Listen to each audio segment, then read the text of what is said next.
Ne reste pas juste dans le mariage juste parce que tu as peur de l'étiquette de divorcer. Dieu restaure aussi. Combien de gens sont dans les ménages qu'il ne leur faut pas? Parce qu'ils ont juste peur du divorce. Mais ils souffrent le martyre. Et ils sont en train de mourir à petit feu. Or, n'oubliez pas, mes bien-aimés, que quand vous êtes terrorisés, vous perdez votre sécurité intérieure.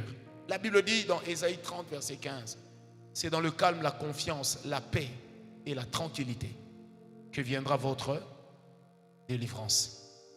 Est-ce que quelqu'un me comprend? Vous savez, un jour, je me rappelle, on était plusieurs couples et puis il y a un ami qui raconte une histoire qui se passe dans un autre couple qu'il connaissait. Et puis, ma femme me regarde et me pose la question: Francis, si toi tu épousais une femme comme ça, j'ai dit, Dieu lui-même savait que je ne pouvais pas épouser une femme comme ça. Elle me dit, pourquoi? J'ai dit, tu sais, les gens comme nous, qui nous sommes attachés à notre témoignage, le jour où je vais m'affranchir en me disant que ce qui va arriver arrive, on deviendra incontrôlable. J'ai dit, Dieu lui-même sait ça. Est-ce que vous comprenez? Oh, terrorisé. Mais il y a cette peur du qu'en dira-t-on? Qu'est-ce que les gens vont dire? Terrorisé. Il y a même des femmes qui font pipi au lit. La peur, la terreur suscitée par le mari leur a amené les a amenés, à commencer à faire pipi au lit alors qu'elles sont mariées. Absence de sourire. Tellement qu'on l'a terrorisé. Est-ce que quelqu'un est avec moi? Vous savez, peut-être ici, nous ne nous rendons pas compte, à Kinshasa, de comment est la mentalité des personnes qui sont terrorisées. Des personnes qui vivent dans des zones à risque. J'ai un ami à moi qui est en Ituri. Que Dieu fasse grâce que cette guerre s'arrête ou que ces acteurs meurent. Je pensais que tu allais me donner un amen. Cet ami me dit, j'ai tellement vu des morts. Des fois, je vais dormir le matin en me réveillant. On apprend comme ça qu'il y a eu 30 morts sur l'avenue. Morts à la machette. Il dit, et tu vois les cadavres, et vous connaissez certaines horreurs de chez nous. Des fois, les cadavres restent là 2 jours, en attendant que la Croix-Rouge vienne ramasser. Vous savez, quand tu dors avec cet ami, un moment, tu l'entends faire.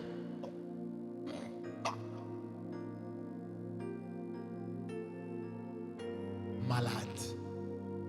Pourquoi? Terrorisé. Est-ce qu'on est avec moi? Frères, sœurs, la vie est trop précieuse. Ne donne à personne l'opportunité de devenir ton Ben Laden. Est-ce que quelqu'un m'a compris? J'ai suivi un documentaire qui disait que même Ben Laden avait réussi à enlever le sommeil à George W. Bush, qui était pourtant le président de l'État le plus puissant du monde. Frère, sors de toute situation qui te vole ta paix. J'assume ce que j'ai dit. Sors. La peur là que tu as de ce que les gens vont dire, tu vas aller continuer ça dans le tombeau. Est-ce que quelqu'un m'a donné un amen? Très bien. Une relation dans laquelle vous perdez ce que vous êtes, c'est également une relation qui vous contraint à devenir hypocrite. Vous devenez hypocrite. Vous devenez ou vous faites ce que vous n'avez jamais été. Dans Marc 7, versets 6 à 7, Jésus-Christ est en train d'appeler les pharisiens hypocrites en leur disant, même Ésaïe a bien prophétisé sur vous quand il a dit, ce peuple m'honore des lèvres, mais son cœur est éloigné de moi. Amen. J'ai rencontré un couple. Quand ils sont à l'église, mais c'est qui te amène un peu ta chaise là, pour cher orphelin. Amène ta chaise. Quand ils sont à l'église, mets ça ici. Amène, assieds-toi d'abord. Assieds-toi ici, ici. C'est comme si tu faisais quelque chose d'intéressant là-bas. Allez, maintenant regarde ta Bible comme le téléphone comme la Bible. Quand le pasteur dit, on va lire Marc 7, approche. La femme, lui c'est la femme, d'ailleurs il en a la corpulence. Ouvre la Bible. Ouvre la Bible. L'homme lisait la Bible comme ça. Maintenant les autres sœurs qui les regardaient.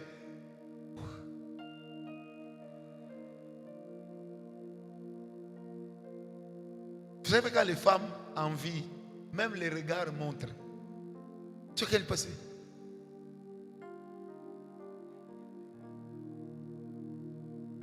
En train de se dire que je sois même à sa place. Il y en a même qui peuvent prier Rekentarababa. Seigneur, donne-moi un mari comme Glody Kitoko. Mais est-ce que tu sais ce que Bunzi vit? La femme s'appelle Bunzi. Tu ne sais pas ce qu'elle vit. Amen. Va-t'en d'abord, va-t'en d'abord. Cette femme me dira, dès qu'on entre dans la voiture, si seulement je dis, chérie, ta gueule, c'est qui t'appelle chérie? Toi, tu ne sais pas que nous sommes chéris, que le temps du culte.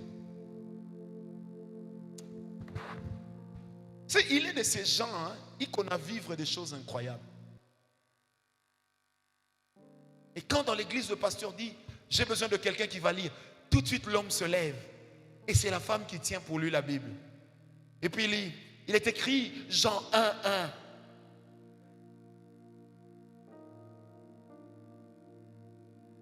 La femme me dit, tout ça c'était de la poudre aux yeux qu'on vendait aux gens. Ce n'était que l'hypocrisie. On présentait aux gens une image. Frère, écoute, le mariage, ce n'est pas un cinéma. Il faut bien écrire. Il est de ces choses, si tu les rates pour la vie. Ah, donne-moi d'abord l'amen. Le mariage, ce n'est pas un cinéma. Parce qu'elle vient des États-Unis. Et puis moi, de me dit, oh, shame. Oh my goodness. Puis toi, tu es là comme ça.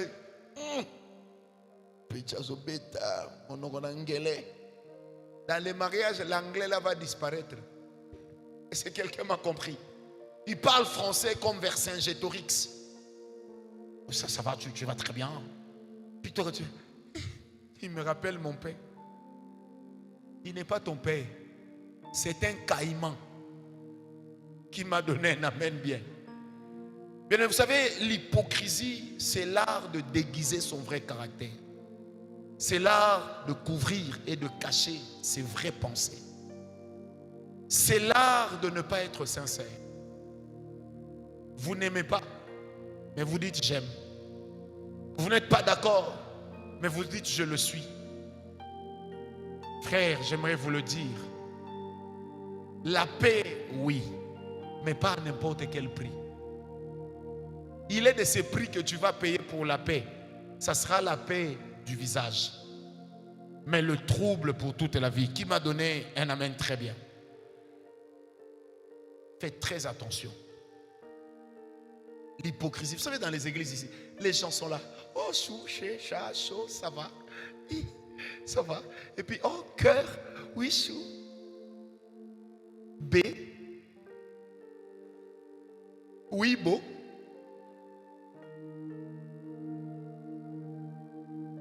Nous, on l'appelle Sœur Kabassel ici. Et puis, il y en a un qui l'appelle Kab.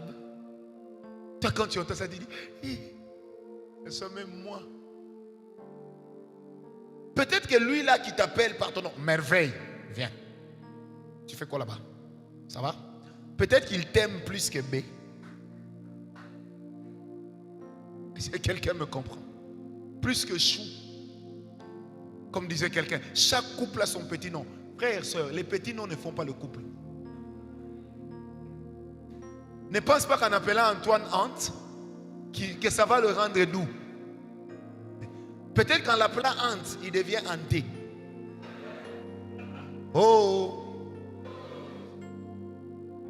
Seuls ceux qui sont en relation savent ce qu'ils vivent. Vous savez, certaines choses dans l'amour, ça fait maigrir quelqu'un sans qu'on comprenne pourquoi. Il mange bien, mais il perd du poids. Aïe, aïe, aïe, fouidi. Bien-aimé, une relation dans laquelle vous commencez à connaître un trouble de personnalité. Une relation dans laquelle vous finissez même par devenir bipolaire. Or, la bipolarité, à un certain moment, entraîne des démons. Amène les démons dans la vie d'une personne. Des esprits qui vont commencer à tirer les ficelles pour rendre la personne ce qu'elle n'est pas. Est-ce que quelqu'un est avec moi? Vous devenez bizarre. Vous commencez à avoir des troubles d'humeur. Vous commencez à devenir psychologiquement instable. Pourquoi? Parce que vous savez que vous êtes dans une relation qui est en train de vous empoisonner. Amen. Je disais Amen. Une relation dans laquelle vous développez des défauts que vous n'aviez pas. Vous savez, un homme comme moi, l'une de mes grandes thérapies dans la vie, c'est rire. J'aime rire. J'aime suivre Louis de Funès, juste pour rire. J'aime suivre Bourvil, juste pour rire. J'aime suivre Fernandel, juste pour rire. Et je n'aime pas qu'on me prive de rire. Quand j'étais fiancé, je disais toujours à ma fiancée, arrange-toi que je ne perde pas ce côté de mon être. Parce que si je cesse d'être un homme souriant, c'est que c'est toi qui m'auras brisé. Amen. Mais il y a des gens qui étaient souriants. La fille était gentille. Depuis qu'elle est en relation, elle devient colonel Jagger. Depuis qu'elle est en relation, rien ne va. Même sa nature est déformée. Ce qu'elle vous montre qu'elle était, ce n'est plus ce qu'elle est. Vous savez, il est de ces gens, quand tu les regardes, toi-même tu te dis, il faut sortir cette personne de cette relation-là. Sinon, elle va nous précéder dans les séjours des morts. Amen. Amen. Vous savez, moi, il y a des fiançailles où j'ai dit à la soeur, tu veux vivre longtemps? Elle me dit oui. J'ai dit casse. Mais papa, j'ai dit non, casse. Tu me donneras raison même à titre positif. Casse d'abord. Est-ce qu'on me comprend? Pourquoi? Parce que le berger veille sur ses brebis. Mais comme les brebis sont devenues plus intelligentes que les bergers, on vous drague, vous cachez. Les jours où on vous a consommé, vous accusez. Continuez à cacher, non? Vrai ou faux? Parce qu'aujourd'hui, les brebis sont devenues plus intelligentes que les bergers. Les brebis guident les bergers. Un jour, je disais à un frère, j'ai dit, petit, j'ai eu ton âge avant toi. Ne t'en fais pas, j'ai eu ton âge. Le succès que tu as, j'ai eu ça avant toi. Peut-être même que tu n'atteindras jamais mon niveau de succès. Mais je sais aussi comment Dieu m'a préservé de certaines choses. Et je reconnais aussi ma part pour n'être pas tombé. Est-ce que quelqu'un me comprend? Attention à la bipolarité. Ça va vous dénaturer. Amen. Hein? Une relation dans laquelle vous cherchez à impressionner. Et ça, nous les Quinois, on est forts. Impresario, yaya. Sentir. Toi-même, tu sais que même la chemise là que tu as portée, ce n'est pas à toi.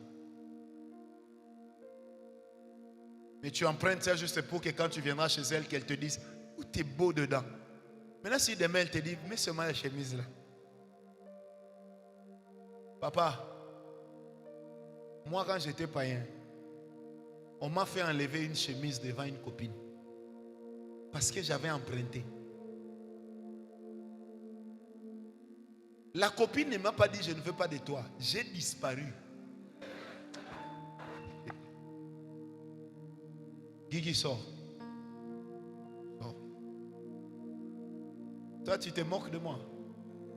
Frère, j'ai disparu. Moi, je chausse du 42,5. Je me suis déjà pointé dans une boîte de nuit avec une chaussure taille 46. Il y avait la gomme dedans. Et la chemise que j'avais portée m'arrivait ici. J'avais tellement la bouche. que j'ai dit aux gens et je les ai convaincus que c'est la nouvelle collection de Yohji Yamamoto. Je ne vous parle pas d'un ami, je vous parle de moi-même. J'allais vous dire une chose, mais votre réaction m'a fait peur, je ne vous dirai pas.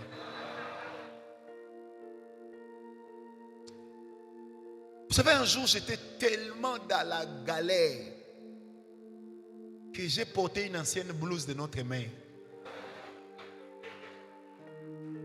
Dis à la sœur là de sortir.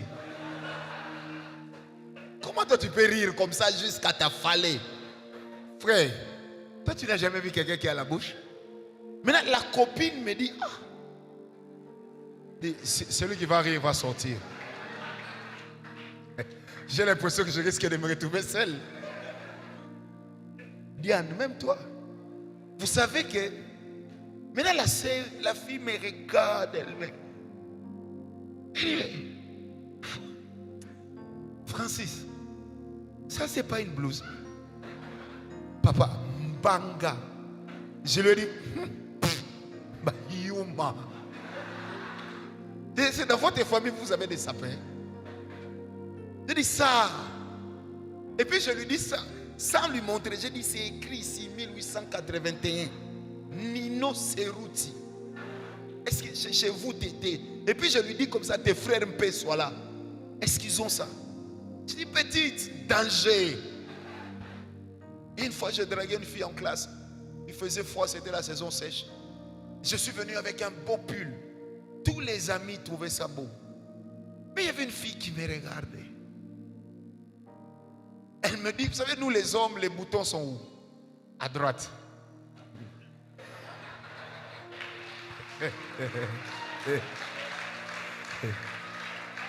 Elle me dit, mais Ngawala. Oui.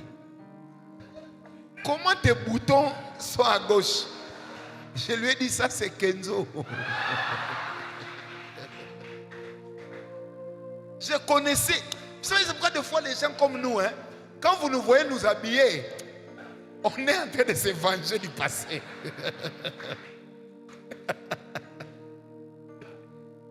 Donc moi, non.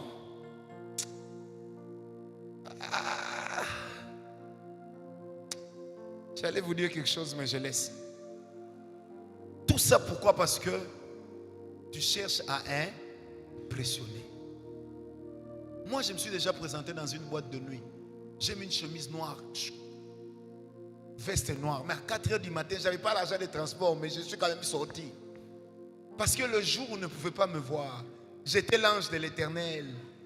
On se trouvait à Bethel. Il ne fallait pas que je sois vu au loin. Parce qu'en réalité, la chemise là n'existait que devant. Derrière, il n'y avait rien. Donc c'était une vieille chemise d'un de mes grands frères. Je suis allé acheter, il y avait un produit qu'on appelait, je ne sais plus, chokurik, des choses comme ça. Donc j'ai plongé le reste de la chemise là-dedans. Et puis c'est devenu noir. J'ai repassé avec la bougie. Ça a commencé à briller. Maintenant je savais que si c'est le matin, à l'arrêt, un ami risque de me dire, mon cher, enlève quand même la veste, il fait chaud. Alors avant qu'on me conseille, je suis parti. Vous savez, impressionner coûte cher. Tu vas aller emprunter la voiture de quelqu'un puis tu fais l'accident. On commence à te chercher, tu fouilles à Brazza. Là où tu n'as pas de membres de famille. Dis à ton voisin, sois toi-même. C'est lui qui va me répéter ce que j'ai dit. Je vais les chasser des grands gels. J'ai tellement des histoires que j'ai fait. Moi, je suis déjà venu en classe avec, ici à Kinshasa. J'ai mis des baskets. Mais la chaussette là que j'ai mise là, c'était une chaussette d'hiver. Et puis ça n'existait qu'à partir d'ici. Là, les orteils étaient dans le vide. En fait, c'était la chaussette de mon petit frère qui revenait de vacances pendant l'hiver. Moi, comme je n'avais pas de chaussettes,